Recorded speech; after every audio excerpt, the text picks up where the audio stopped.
Hello and welcome. You're listening to Ending Physician Overwhelm with Dr. Megan Mello. In this podcast, we look at why, as physicians, we often get stuck in feelings of overwhelm, anxiety, and burnout, and how we can break out of toxic thought patterns. My hope is that each episode gives you an opportunity to heal and to get more clear on how you want to show up in your life and your work. And now, let's get started.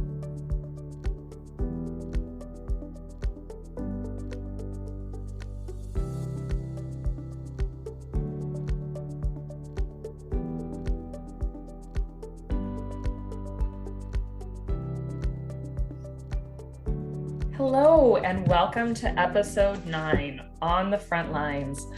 Today, I'm joined by special guest, Dr. Tamara Beckford, who is a board-certified emergency medicine physician, as well as the CEO of You Are Caring Docs and the You Are Caring Society, and also the host of the Docs Who Care podcast. So welcome, Dr. Tamara. Hi, thank you for having me, and thank you for sharing me with your wonderful guests and audience. Yes, thank you. So I want to start us off by hearing kind of what your experience was. So you in emergency medicine were on the front lines from the very beginning of the COVID pandemic. And you also had 2 young boys, still have 2 young boys, but they were younger at that time. And so share with us what that was like, kind of from that emotional perspective, what you experienced. Absolutely. This is a great question.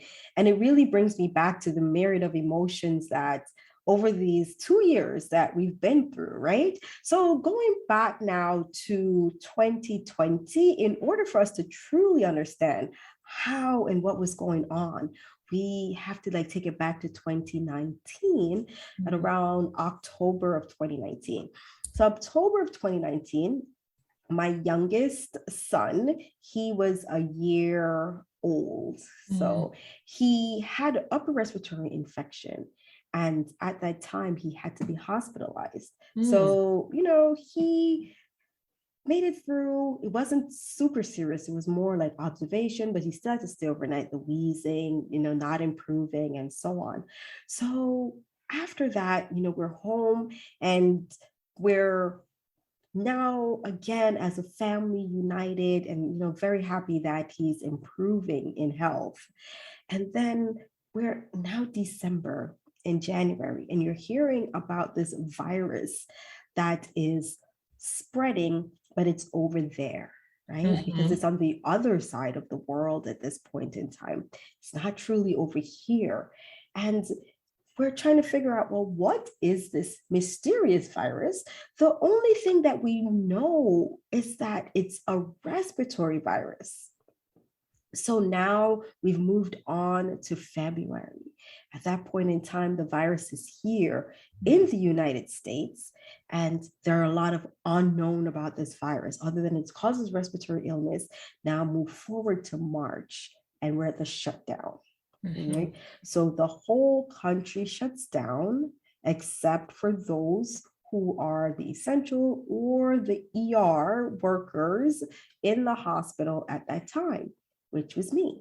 So in my mind, there's a lot of anxiety, there's a lot of fear, and the fear really came about for the unknown. And, how am I going to protect my family?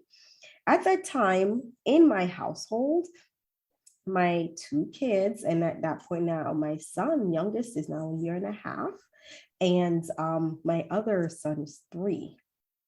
And then I had my in-laws. They came and they were here in the United States also, and they're in their 70s. And then you have me, who works where? On the front line. The person who leaves the home, because my husband, he works in nonprofit, so he can stay home at that point in time, So I'm the only one that's leaving the home, going back and forth. And that weight of, if anyone in the family gets sick, we know why. Right. I know I'm So going to be the source. I am going to be the source. And the weakest links in the family is poor little Timothy. And that's his Mhm. name, Tim. Little Timothy, who just, is building himself up. And none of these people, none of them who are in the family, none of them have a choice in the situation. They're just there. Mhm. So there are a couple decisions that I made during that time, and some of the decisions I made along with my husband. And these are some of those hard decisions that we have to make as healthcare workers, and that some people who are not on the side of healthcare did not completely understand, but now they're Mhm. seeing what's going through our minds. So one was, okay, what will happen if I get sick? Yeah. You know, number two, what will happen if I don't make it? And these are hard discussions and conversations to have, but we had to have it, right? Yeah. So I, along with a lot of our physicians, especially a lot of our female physicians, our spouses, just by nature, a lot of people who are not in dual physician household, their spouses might not make as much as they do. So, we understand that, and that's not an issue in the house. But we do know that I am one of the primary breadwinner in the house. So what will happen if I don't make it? So we had these discussions, and we had to come up with plans for that, and also deciding that, what, it's time for us to actually get our affairs in order. So those are things that we did. So we got an attorney and ensured that our wills were in place, and and then I also had contingency plans. So in the house, okay, if I get sick, this is where and what I would do. And then in the mornings each day, and I actually still do that now, before we'd enter the house, rest assured you take your shoes off and so on. But it was just a normal process. You go through your front door. But now I enter only through my garage, Mhm. take my clothes off before I enter the house. And I have a little container in the garage where you put your clothes. And it was very strict. Now, the day when we truly had to go back to work, I recall that my level of anxiety, I had not had that level of anxiety for a long time. And the level is because all the things that in our minds became automatic that we did, I now had to simply process and bring to my forefront of my mind every single thing that I did that day. I was exhausted. And the reason I had to think about everything I did is because the process in your mind of not cross contaminating from this area to that area. Before, you only had to think about if you had one patient, right? So you Mhm. might have that one patient who might be in isolation. And if you're going into that room, then you put on your protective gear and you just thought about it for that one patient. But this was for every Everything. single patient in the ER. Every patient I saw, I had to sit and think, did I put on this? And after that, did I touch this? Did I touch it? And then, of course, that's when your nose starts to itch and you're like, I can't scratch my nose, you know? So everything you had to think about, everything. I'm hungry, but I don't know. Let me go decontaminate myself before I eat. Do I even want to eat at work? I'll probably not eat because I'm not even comfortable eating. So it was exhausting initially, exhausting. I think that's the easiest word to just add, just very mentally exhausting. Yeah. And you're right. There's, kind of those little, those Mhm. things of having to think through all the steps of the protective gear and, Yes. keeping patients safe and staff safe and all of those Mhm. new challenges that you do have to think about in that way, Absolutely. as well as those big things of facing the possibility of your own death from Mhm. going to work. And what does that mean for you and your family? financially, socially, emotionally, all of those things within this bigger container of communal anxiety that we were all experiencing. Absolutely. Yeah. And if you think back to, kind of those early months, I'm thinking, March, April, May of 2020, where, if there was any room for things that you were doing for yourself, I don't know if you had any of these sort of practices in place at that time, but what was your experience of that? Oh, great question. So during that time, this was my first true delve into self-care. And that's the first aspect that I got exposed to, I'd say, would be the mind work. And it fascinated me because I started to recognize, like, wow, I am not my thoughts. Okay, wow, this is fascinating. Like, what are they talking about? Of course, I thought, therefore I felt, and therefore I acted. Really, like, there's a different way about this process. And also that's when I started to pour in the positive and positive reinforcement, positive mindset, and then being around positive people. And I recognized, like, wow, this is interesting, because why am I feeling okay during a time when I look around and there's so much suffering going on, not just from those who are being directly affected, with COVID, who've been infected, I should say at that point, but for those who are taking care of them. I'm like, I'm actually feeling okay. And that's when I realized how powerful the mind and being around positive people and community, that was my first step in that direction.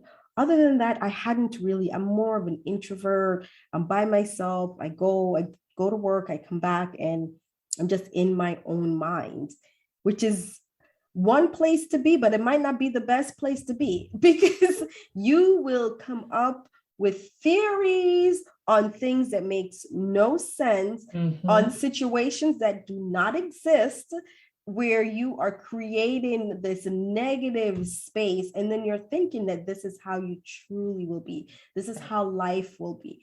But once you start to explore other avenues and realize that there's a subset of people out there who are content, and they're actually more than content, they're feeling very good. And if they're having bad days, it's just literally a bad day. It's not the end of the world. It doesn't really mean that everything that has happened that was positive in their life is over, because that's the mindset that I was in prior to all of this. So once I delved into that, I'm like, wow, this is so powerful. And that's when I wanted more. And that's when I started to explore more into self-care.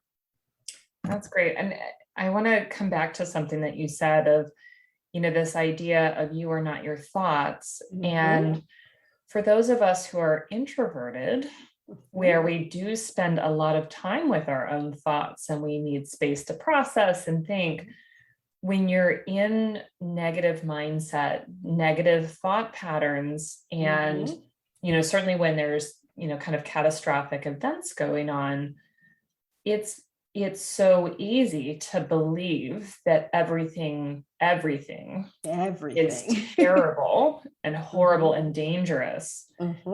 And I wonder if that experience might be different for someone who is more extroverted and relies on more feedback from others in their world. And of course, extroverts among us had a very different experience during the pandemic, be it in isolation and shutdown. Yeah. Oh, yeah. Most of the extroverts whom I've spoken to, they had a hard time during this lockdown. And I think that they were forced to do introverted things, which is be in your thoughts, wondering when is this going to end? I thought this was only for 2 weeks. Here we are 2 years later. What's going on? So those among us who were introverts, some introverts thrived during this. Once they got beyond recognizing that you are not your thoughts, then they thrived. Some of the extroverts, I think that they went to places where it led to anxiety and negative thoughts, depression, because they thrived from the social and the physical attachment with others, where the doing Zoom and connecting to a Zoom birthday party was just not enough. And so you can see how the myriad of emotions based on your natural personality, how this pandemic has affected all of us. All of us, yes. And tell us a little bit. So you were gaining this newfound appreciation for mindset and self-care, kind of right from the beginning of the pandemic. And then it kept going, right? What we initially thought maybe 2 weeks, maybe a month, not looking at evidence from past pandemics, certainly. But, what we experienced, of course, were, these surges and then a little relaxing, and then surge and relax. Maybe relax is not quite the right word there, but tell me sort of what your experience was with these newfound, self-care practices in going between those peaks and valleys. Absolutely. So the continuation of the self-care practice, I did continue these practices, and then I delved further into it, which is the next step was recognizing that a routine was just something that really helped. So the mindset was the biggest and the first work that I did. And then from the mindset, I started to I'm feeling better, but I noticed that there's more out there. So I was one of those who went more in exploring in self-improvement during this pandemic. How can I improve upon myself? When I looked outwards at others who were thriving, people who were doing things that I wanted to do, that I thought that they were just naturally, that they were just born and they naturally knew how to do this. And lo and behold, I found that they learned. And I'm like, this is a learnable skill. So you're not just naturally like a speaker, or you're not just naturally the person that can get things done throughout your day. Most people, like I myself, I work in the ER, it's chaotic, constant. So trying to get through a routine, it's just not easy. If I were in the ER right now, I would have been bombarded at least 15 times during this part of, before we got to this part of the conversation, with myriad amount of requests for this or that. So to find that people can be successful, but the success is not just innate within them. These are learnable skills. I said, oh, I want some of that. It's like that cookie. I like some of that cookie. How do you make it? So that's when I added these additional things such as routines. So I looked and I studied and I said, oh, wow, these people, one of the things that they did in addition to the mindset is that they incorporated routines within their days, and especially in the morning. So I said, wow, that's powerful. And then I started adding that. So I added that routine to my day. And then when we had surges and valleys where you're physically exhausted, you're mentally drained, but each day, instead of getting up and just like being, I'm just so drained and tired, I don't even feel like it, I started to do that routine. And then I realized like, wow, I'm waking up, I'm tired, but I'm doing this routine irrespective of being tired. And this routine really, for those who are listening, this routine was really reading for 10 minutes and writing down my thoughts and journaling. That was it. Pretty simple. It was Easy to do. very simple, absolutely easy to do. And so I did that. And then I went and started my day. And I'm like, oh, wow. I'm noticing that I'm feeling okay. Although I'm tired, my mind is not at its worst. Hmm. Now, are there days when I just like completely drained? Absolutely. I'm human. I'm not a robot. You are not a robot. I am not a robot. But there were more days than not where I felt good. Yeah. I said, wow, this is interesting.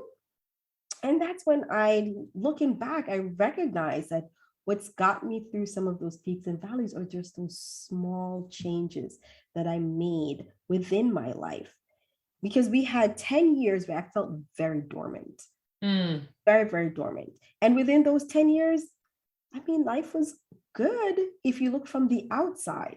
But within these last 2 years from the inside, I have blossomed more during the time of despair when we Mm. look around as a pandemic from these small changes that I made in my life. Yeah. Yeah, You're alive, you're activated. absolutely. It's Yeah. exactly how I feel. I felt Yeah. like someone plugged the into the socket circuit. And like I said, I'm not a robot, but if I were a robot, I would have been activated. Yeah, and I think that's so important. Often when we are contemplating a new routine, new habits that we want, Mm-hmm. we we get stuck on, oh, I'm exhausted. Oh, I'm so tired. I'm so busy. Mm-hmm.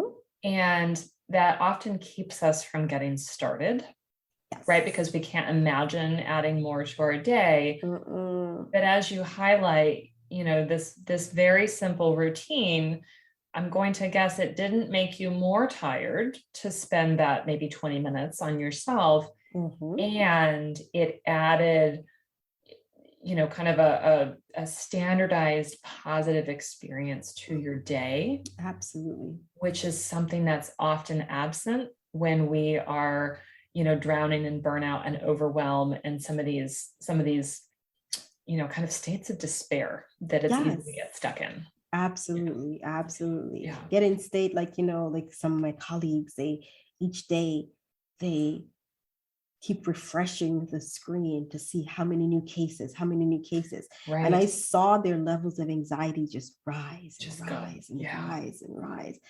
How many new cases? Where is it now? How many new cases? And I said, wow, I did the opposite. Like, I took care of what I could take care of. Yeah. I recognized what was within my capability to control and my ability to control, and I controlled that. What was Right. out of my control, I was able to release it.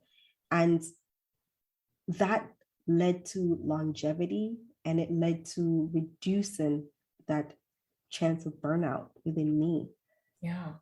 And that's such a good thing that you brought up, because Mhm. we are so used to looking external to see how we're going to be. So, Yes. in the ER, that's looking at the board, right, of patients who are out Mhm. there, or the number of cases in the hospital Yes. community. In clinic, it's how busy is my day? Yes. I worked in labor and delivery for many years. It's like, oh, how many moms are in triage? What am I walking Mhm. into? And Absolutely. using that to decide how our day is going to be, Mhm. compared to developing these habits for yourself that prepare you internally for whatever the day brings, Absolutely.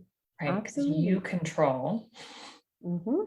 the inside state of you, you don't control those external things. Absolutely. And Mm. that's one of the things I try to incorporate daily. So Yeah. to reduce that level of stress. And, I feel it helps. Yeah. Yeah. Mhm. And I'm wondering, again, knowing that you're a mom with young children, what was your experience incorporating these practices, kind of into your routine? Did you notice that your parenting was any different? Absolutely. Absolutely. In the morning, of course, I work nights. So I have a lot of help in that my husband helps me. He's an early bird. I'm a night owl. So I work overnight. So in the morning, I'm coming in. And sometimes I don't get to see the kids in the morning, but I am the parent who picks them up from school. Mm. So I incorporate this routine when I wake up in the afternoon. Mm-hmm. So I'm usually up by 4:30. And I incorporate that before I pick them up. And when I do go, I'm more present. Yes. And I find the days when I don't, that my mind is racing on whatever it is that first entered into my thoughts. And that's why I'm so strict about it. Because Right. I don't want other things entering into my mind. I don't want Yeah. other things controlling me. I don't want emotions controlling me. I want to be able to understand and practice that I can control these emotions. And so having this routine allows me to do that. And then it allows me to say, like, okay, well, I don't need to read this email right now. I've done my routine, and let me go and pick the kids up and ask them, what's the letter of the week? Right. Be there It with them in the be moment. there, and Yeah. absolutely, and have them talk, and learn to converse, and learn life skills. Like, you do not always win, and it's okay to fail, and learn how failure helps you to be a better person. Learn how to reduce that type A personality that most of us doctors have, and then we pass it on to our kids. Yeah. Yeah. So those are some of the wonderful things that incorporating this routine has really helped me. Yeah. And I think that's so great. I found for myself that my morning walk before the kids wake up Mm-hmm. has me feeling less irritable. I've had some time to Yes. wake up, I've had some time to think and Mm-hmm. move my body. Mm-hmm. And then, yeah, I'm ready to be present with them and, spend a little time and, get breakfast and do all those things. Absolutely. So I think that's just so important to realize the power of those experiences in improving our day, improving the way that we show up for all the things that we have to do. Absolutely. Absolutely. Yeah. So tell me about then how you went on from this experience to create a business during the pandemic as an ER physician. That's a lovely, lovely question. And each time I think back about it, I just laugh, just like I did, because I said, of all the times to create a business, you're going through all that I've mentioned, right? Mhm. And then it's just like, well, let me go out and add to it. But creating this business has been one of the biggest and brightest moments of my life, and it's been a wonderful experience. I mean, it is added to everything that I've mentioned, and I don't think that I would have explored this further into the self-care and really improvement myself, the self-improvement, had I not continued into Mm. trying to start this business. So when I've learned the art of pivoting, because initially I thought that, and I've also learned that it's better to pivot in order to improve upon yourself than to Mhm. continue and then to cause destruction. Such as when I Yes. started Your Caring Docs, I initially thought, like, oh, this would be great. I can do like a telemedicine urgent care. I'm like, oh, I can provide great value for patients. I've recognized, like, patients sometimes they're spending just too much money, and there's on certain urgent care needs, and they're coming in the ER. Let me help them out with that. Wonderful thought, wonderful reason as to doing the business. Mhm. However, as you mentioned, as the surges rose, doing the working full-time in the ER as an Mm. ER doc, and then coming home and trying to do telemedicine urgent care, I just wasn't able to do it after a few months. Like, I tried it for many months, and I just kind of went flat. Yeah. And I knew I was going flat when I didn't want to do this. And I know my Mm. personality is a personality of wanting to help and to care. So in between doing the telemedicine urgent care, I started providing videos on health and really talking and trying to educate the community. And then from there, I said, well, this is so important that I want people to understand what their care and how being part and of their care is so important to them overall. And that's when I said, well, caring for yourself and self-care is so important. And that's when I merged it, and it went from the fluid portion of telemedicine to caring for self and self-care. And the daily, well, actually every Friday, I used to go every Friday at 6:30 p.m. I would do a Facebook Live where I went over medical topics, COVID, everything in between. So I moved from that, and that's when I started interviewing my colleagues and our docs who care. And so that's the transition that occurred from the direct just medical to medical and wonderful stories such as yours of how we help, not just ourselves, but help our community as a result by, really self-care and finding our journeys along the way. Yeah. What I love too about your story is, you had this idea of something that you wanted to do and contribute, and started with this telemedicine, and it wasn't working. So you needed to change, and you changed and changed until you found something that is working and growing and serving in a way that works for you and works for others. And tell me how you were able to, see this as not a place to stop. So telemedicine is too much, and, working full time, on top of that, what gave you, kind of the mindset to be able to say, well, this is not a failure, and I don't have to stop. I can change. That's a great question. There is this drive that's within me that I cannot explain. It pulls, it pushes, it nudges, it's there, and it keeps me going. It's that inner birthing of something that's bigger than yourself. And it's evolving, and it just keeps getting bigger and bigger and bigger. And so it won't allow me to stop, because I feel there's more out there, and then there are more people to impact. There are more stories to tell. There's more evolution there out there of Tamara. This is just my version. This is the 2022 version, but the 2024 is probably a total different version of me. Yeah. And I looked back at myself, I'm human, as I mentioned, not a robot as we talked about, but I am human, right?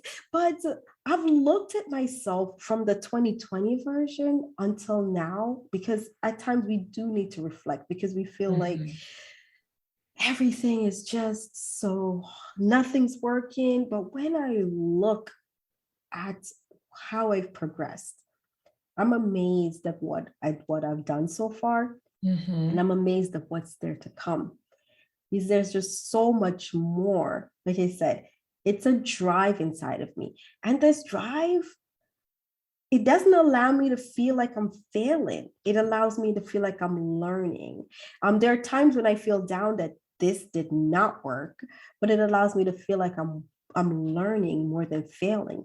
And I think that there's the inner drive is one thing, but then outwardly, it's the social support, which, you and I are part of a social community that helps us to recognize and to understand that this inner drive that you have, you're not crazy for having it. Yes. No one around me had that drive.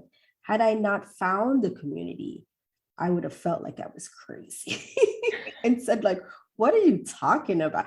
No one else around me understands why I get up and why every Thursday, no matter what, when I have a snotty nose, when I'm having a migraine, when I'm having menstrual cramps, I am smiling and still saying, hey, and welcome. No one else around me understands it, but there's just a drive that's in me that just pulls, prods, pushes. And like, I know that I'm birthing something great.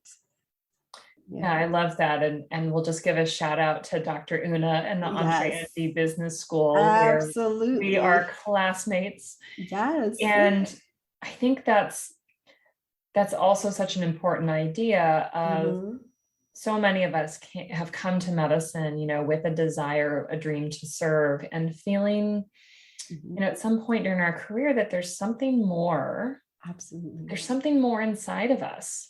Yes. And it's easy to let that dream die and wither away, to be too afraid to take action or to run into a setback or a failure and to take that as a sign to stop. Yes.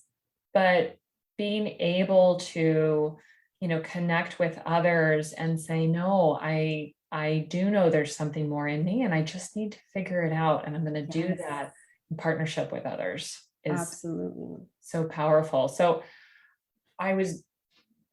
so I'm wondering what you would say to someone who is struggling because they do feel like there's something inside of them that they're called to do, and they're getting stuck in overwhelm about it. What would you say to them?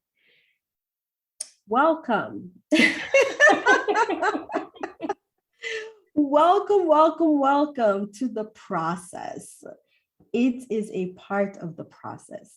And you will feel this way again, but the difference is that you'll find ways, you'll find techniques in how to get through it a little bit faster than you are doing now.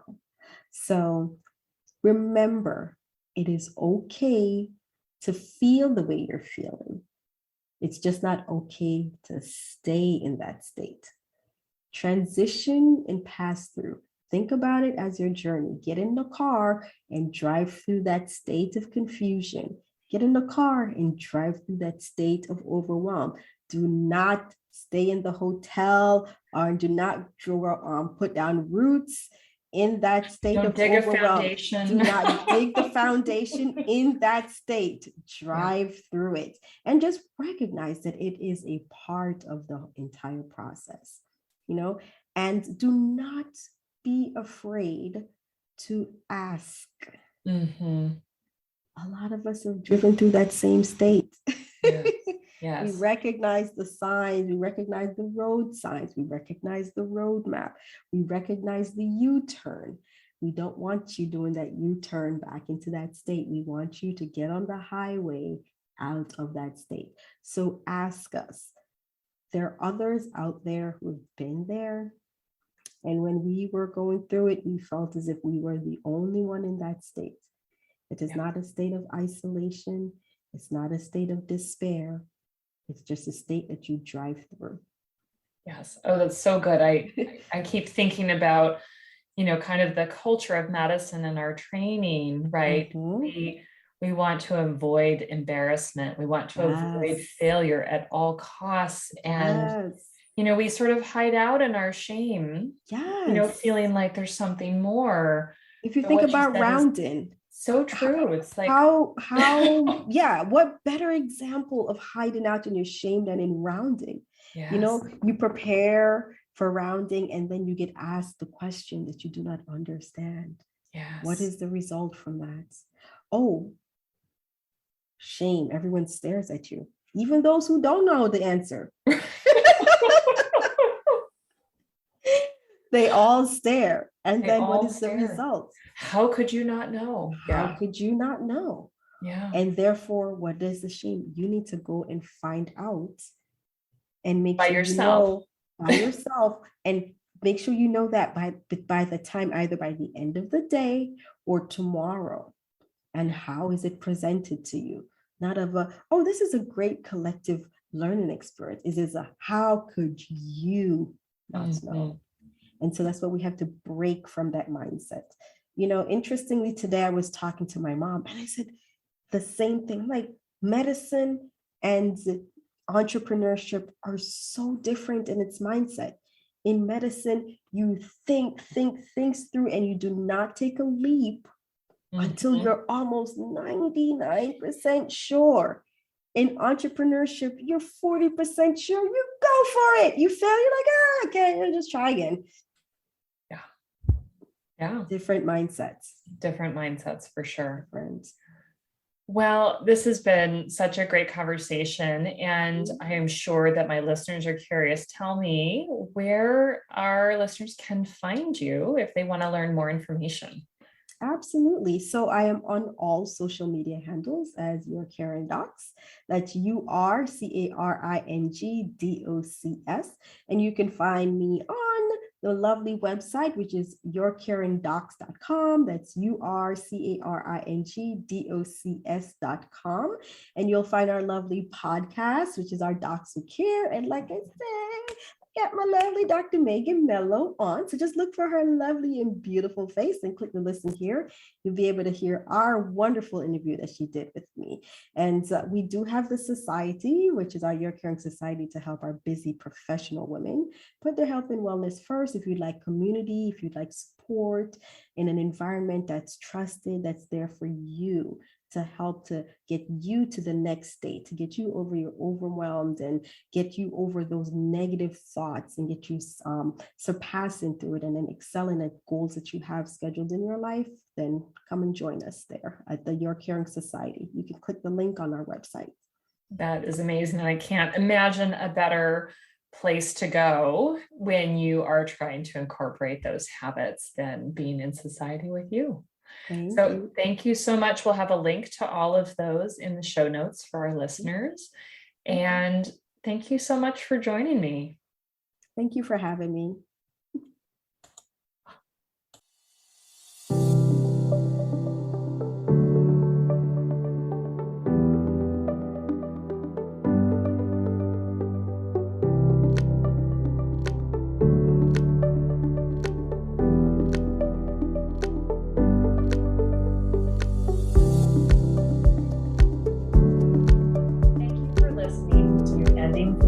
Overwhelmed. If you learned something today or felt moved, please share this episode with a colleague. You can also learn more about me and my coaching practice by heading over to www.healthierforgood.com. And of course, be sure to like and subscribe so that you don't miss an episode. Until next time, take care. Bye-bye.